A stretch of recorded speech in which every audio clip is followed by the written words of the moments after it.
Yes, hi. So, how can I make sure my employees are not lazy when they work from home?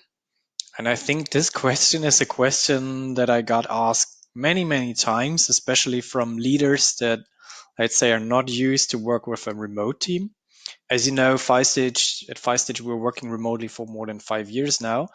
Everybody like in different places. And I can see that this question makes sense if you never have worked remotely or if you have worked in a culture where people basically are measured by the time they are at the office, by the hours they sit at their desk. But if you basically follow a different approach and say, hey, it actually doesn't matter if somebody's working for me like 6 hours, 7 hours, or 10 hours, it actually matters like the output and it actually matters like the ideas somebody's putting in and if a person is getting something done. And I think this is more like the approach you need to have when you work remotely. And I think it is also like a big shift you take there if you had like a culture where it's like a lot about time control and then micromanaging people.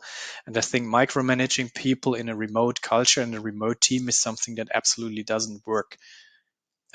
Why? I think basically if you want that people in a team give their best and do their best, you cannot micromanagement. You need to give them the context. You need to share your ideas, the vision, and you need to provide the information so that everybody in the team can understand how and what do I need to do that my company and my team can reach the goals.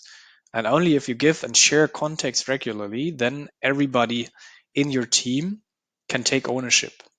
And I think ownership, and from what I learned in our team and our company, is like the key to everything. So people love to take ownership when they understand the full context.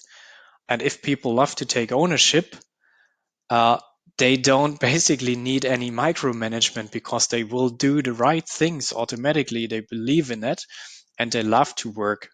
It's not the way that you need to control them and need to micromanage them anymore.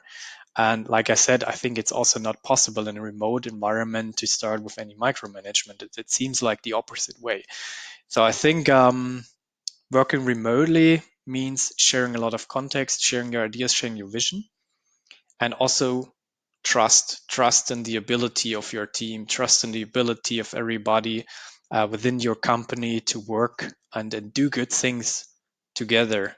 And only if you have this mindset, I think then it works quite fine.